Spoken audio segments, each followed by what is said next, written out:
I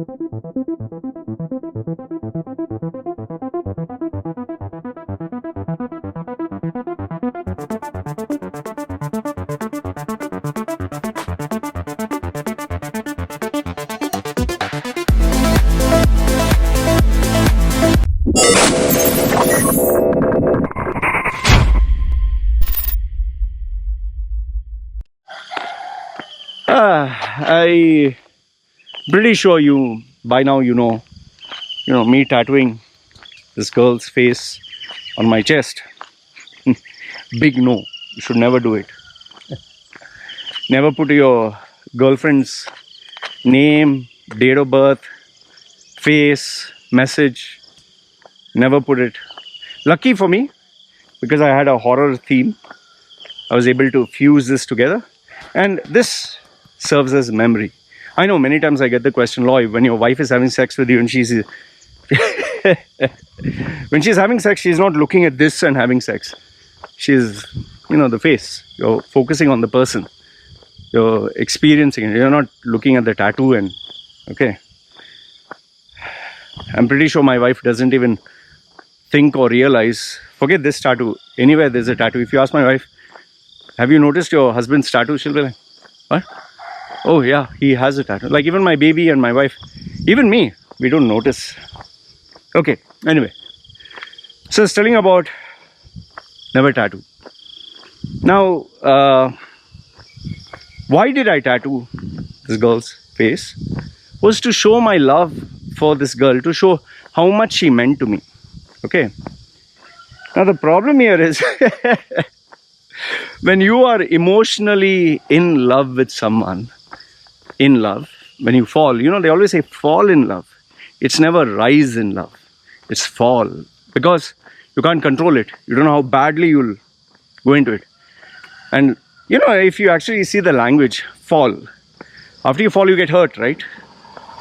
So when you fall in love, you will eventually get hurt. That's a nice analogy, So now with regards to emotions, feelings, and falling in love, when we are in love, or when we are high with that emotion, that feeling of love, we do a lot of stupid things. Lots. You will be amazed as to how stupid we all can be. Like they say, there is no limit to stupidity. There is no limits to human ignorance. Okay, I have just tattooed. There are people who have sliced their skin. Well, I'm guilty of that also. It's small. Thankfully, I did small. I was not too brave. There are people who have used their blood to write love letters. There are people who have done, okay, if you thought that was stupid, there are people who have done even more stupid things, like have joint bank accounts, give all their money and everything to their partner. And you'll enjoy making fun of me when I tell you this. I've done those mistakes. The previous Thai girl before this, I gave her the dowry money. She took it. Imagine the girl who I've been with, like in touch with 6 months, who stayed with me for almost 2 months, whose daughter I was willing to support and adopt. She divorced her husband to be with me because it was not working. Anyway, it is not that I came into her life and then she divorced him. It was already broken up, and 6 months she was not with him, which I like to believe she was not with him. But after everything, she took my money and she ran off to her ex-husband and she gave him the money. Now, I could have chased her, I could have ruined her name. Yeah. I just said, let it go, let it forget. It's gone is gone. Let it be a painful, very painful reminder how stupid I was. But luckily for me, the girl whose face I tattooed here, it took me 6 years. Imagine 6 years to get out of that depression. Okay. And I've already made videos on how I got out of depression and all that. But if you want me to make a video, let me know. So it took me 6 years to get out of this depression. Luckily for this girl, it took me 1 month. Okay, close to 1 month, 1.5. So the problem is, when you are emotionally involved with someone, you tend to make these stupid, absolutely stupid decisions. And you can't help it, because when you are in love, when there is that high, that emotion, and that also when you factor in sex and the feeling of sex, and making physical love to that person, intimacy, getting an orgasm, and the mind pleasure chemicals, and you just don't want to stop. But the problem is that it's just during the initial phases, like they say, the honeymoon phase. See, initially when you're in love with someone, you want to make love to the person, sex with the person. Oh, you do this to me, I'll do that to you. You put it in my mouth, I put it in your mouth. You let it in my mouth, I let it in your mouth. I drink your blood, you drink my blood. I want you to sit on top, and I will sit on top. You can just buy a Kama Sutra book and look at it and get enough and more imaginative ideas. Now, people will generally do things they don't do in normal life. Like what you see in the porno. Actually, half the stuff that they do in porn is not what you and I will do in real life. Or even if we do, it's not that we're going to do it every single day. Most of it is, to be honest, is disgusting. It's body fluids. It's stuff that is coming out. You're consuming it. It's disgusting. You know that, I know that. But we do it because we are in that high. We do irrational, illogical, stupid things. I remember my mentor, this is the Indian mentor, a 60-year-old guy. That time he was, I think, 57, Gabriel D'Souza. He told me very powerful words of wisdom. He said, when I have to, guide someone or give someone advice, if they are emotionally involved, I'll never tell them what to do and what not to do. Because when you're emotionally involved, you'll turn a deaf ear. There was this guy, he's still working with him, that's why I don't want to take his name. He's one of his favorite employees. Imagine, he took him out of abject poverty, he trained him, gave him a trade, helped him build a house, gave him loans, interest free, made him the senior most guy in the company, uneducated boy. And the boy worshipped my boss. He was the favorite. One fine day, obviously, arranged marriage, love marriage, whatever. His wife was, to put it bluntly, his wife was ugly. Okay. At least according to me, not my type. Really ugly. But for him, this was his first putang that he got. First durian, the smelly fruit. But yeah, okay, fine. He loved her. He still loves, I guess. He loved her like crazy and mad, and he worshipped her, literally worshipped her. Okay. However, when he came back, the funny thing is, me and my mentor, I was the second in command actually. I was his pet. This young man used to be very nice to both of us. But after he got married, he became a bit of a show-off. And he used to show pride and he used to demand things. And obviously, we used to wonder, why? And obviously, his wife came and started to work for us. And she was useless. She was not at all smart. And okay, she was smarter than any village idiot. But for international standards, she was nothing. And he didn't like the fact that we didn't think very highly of her, and then office politics and all that got involved, and then he completely changed. He became antagonist towards, okay, with me fine, it's an ego issue, but with the guy who made him, the guy who built him, the guy who gave him everything, he was ready to literally fight. And I remember the meeting where he literally told the owner, okay, I'll resign and this and that, and he challenged the owner. You know, I was waiting for the owner to put him in his place, and this guy went away, and I asked the owner, you can destroy this guy in a second. He said, no, Loy, listen. When someone is emotionally high, you don't do anything because he's not thinking clearly. Saying tomorrow, even if you are emotionally involved, I am going to deal with you in a very different manner because I know that you'll not listen to me. You'll not listen to a word I say. So I need to play along. I'll tell you, his wisdom was far beyond my comprehension. It was very tough. It was very tough dealing with him and his wife. Eventually, his wife got kicked out of the company, and the tension went on for years and years. I think another 4 or 5 years until, you know, he calmed down. And it has been like, I think 10 years, 11 years. He's still working with him. I think 16 years. He's still, even, he has worked more than that. But after that marriage thing, he has worked with him for another 16 years, and it's going strong. In fact, I'll give you a very powerful example which you'll not believe. I don't think I've shared with you this story. This one is the most shocking one. I'll not give you his details because I don't want him to be known by people who know me.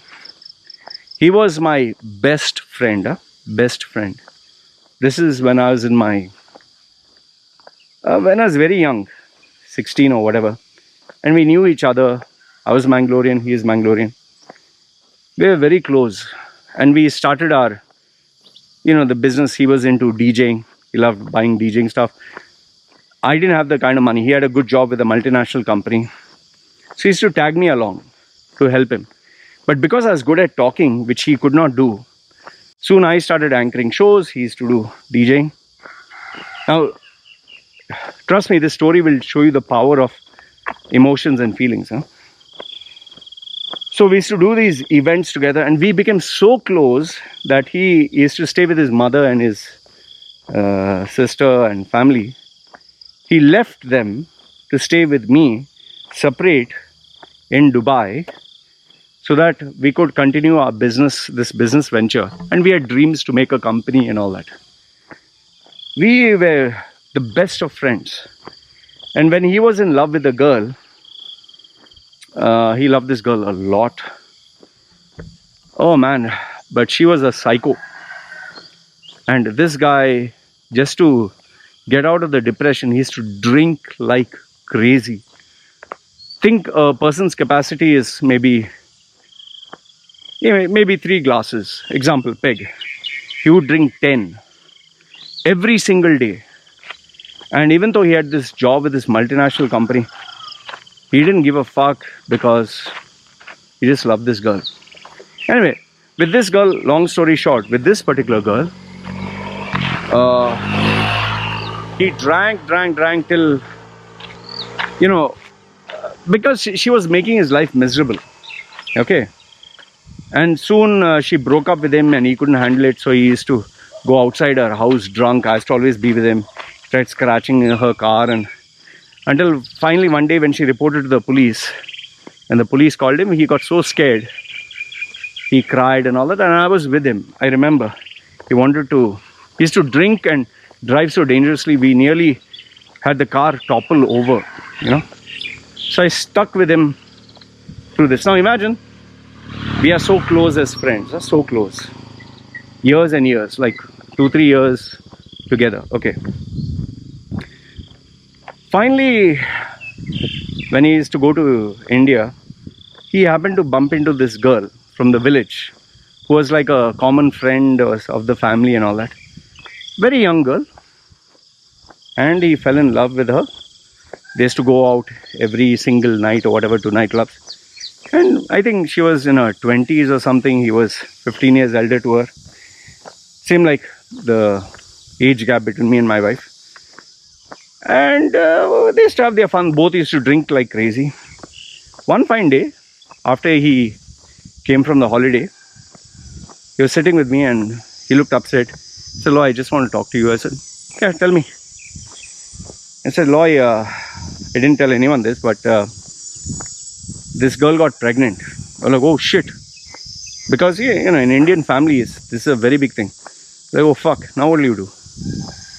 He's saying, I couldn't have the baby, so I secretly went with her and got an abortion. And I was like, oh fuck, that's bad, yeah. And he was very upset and okay. I thought that was the end of the story. But next thing you know, he told me that he has decided to marry her. I was like, are you fucking, what? Because this girl was not his type at all. You know, imagine the guy who's working in a multinational company who earns so much of money and now he's marrying a village idiot. It's like, man, you're making a big mistake. Say, no, Loy, it's my guilty conscience and she still loves me and she's so vulnerable. And I was like, oh, okay, what to do? All right. Now, imagine I'm his best friend, closest friend, and now he has this girl. Finally, he got the girl, convinced her mother, proposed to her. And now we are going to have the wedding in Dubai. And obviously he's a DJ. You know, he used to DJ events. I used to also DJ and I used to MC events. So, you know, by default, who will do the wedding? Of course, me. Me and, you know, our friends, whatever. So as an MC, as a guy who does weddings, it was my job to speak to the husband, speak to the wife, speak to the family, and plan out the wedding where we'll walk down the aisle, cutting of the cake, the first dance. You know, Christian weddings, you have this reception. So I will brief them what is a plan of action. So it goes like a beautiful movie. And we speak to the cameraman and photographer because there are many moving parts. Because when you have this event, it has to go flawlessly. And given the years of experience I had with weddings, I would always give husband instructions, wife instructions, family instructions. So me and my friend, we did it so many times. Almost every week, two functions, okay, over the years. Imagine, maybe 5 years, 6 years we have been doing, okay. So finally I told him, hey, listen man, I'll be coming to your, you know, hotel suite because the hotel gives you a complimentary suite when you book their banquet and have a big party. I'll be giving you instructions, your wife, and the other family sit there. Now, my friend always knew I was a playboy. Okay, he always knew I was a playboy. He always knew I used to get women and okay. My best friend, when I told him, I'll brief you and your wife, he told me, no, Loy, you don't need to see my wife. I was like, huh? What? I was like, why? No, I don't want you to see my wife. I don't want you to talk to my wife. You can talk to me and that's about it. Don't need to see my wife. I was like, what are you talking? No, I just let's leave it at that. You just tell me what you have in mind. I'll tell it to my wife. I was, and just in case I miss this detail, my own stepbrother, who used to help us with these functions, he was having a shower at his suite and dressing up because he was helping the catering. We all were involved in it.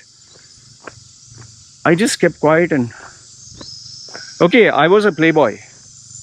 I have been sleeping around with so many women, but this is my best friend's wife. I'm not going to do anything there. And it's your wedding day. What am I going to do?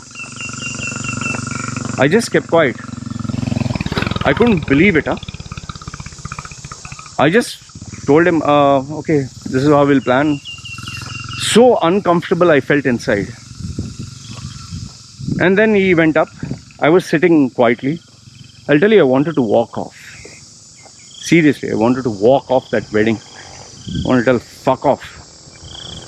But I just kept quiet. Thankfully, I didn't let my emotions get the best of me. I did the wedding. But I didn't stay for the food, nothing. I left. I said, I need to go. I'm pretty sure he understood why, although he didn't address. Now imagine, this guy is so madly in love with his wife. We didn't talk for quite a long time. After I think another 5 years, I happened to meet him and his wife. His wife is a short little thing. Now after 5 years, this same female put on, I think, double or triple the weight. She had become very fat. Very, very fat. She looked ugly. I know, me commenting on other people's wife. Seriously, she looked ugly. She looked like a box. Okay, I was no beauty queen myself. But for a female, and why am I addressing that? Because when I went to meet them in their house, he had called me, by the way. Now he didn't mind me talking with his wife, joking with his wife. In fact, I even sat on his wife's lap while we were fooling around. He didn't mind it, she didn't mind it. And we were just talking and all that. And after that, when we went out, he was totally cool. In fact, he was busy talking about other girls and fun and this and that. And after I finished meeting with him, I sat and reflected. This guy, when he was getting married to his wife, brand new in love, he didn't want me to see his wife. He was that possessive. His special pussy, you know. But now, given that so many years are passed and now, you know, how much can you eat the same dish? That's what I say. He didn't give a fuck what you would do. In fact, his marriage is such a fucking disaster. They fight like mad cats and dogs, left, right and center. And just FYI for your information, females purposefully getting their partner drunk and getting pregnant just so that the guy who's rich or successful is obliged to marry them is a very common strategy they follow. I know quite a number of females who have done this. They have purposely made themselves get pregnant with the guy's child, and in the US they do this very often with celebrities. They purposefully ensure there's no condom or they don't take their pills. So after they get pregnant, then obviously the guy has to take care of guilty conscience. I know some people, I'll not even take their names. I know they have succeeded in their strategy of getting the rich guy to marry them. So this guy, you know, when I did speak to him later on, and asked him, he didn't explicitly say, but I could clearly make out he regretted marrying her. Clearly, it was so obvious. And given a choice, he would have never married her. Given a choice, if he had made the right decision, he would have married an incredible female, man. He would have got the hottest. He was dating hot women. But the problem with him is emotions. He couldn't control it. He couldn't. See, we all, it's not just him. We all have done stupid mistakes where emotions and feelings, from getting a tattoo to giving money to getting married to giving all the money and then regretting. Watch the movie Casino. You will see how emotions. Robert De Niro, he loves Sharon Stone so much.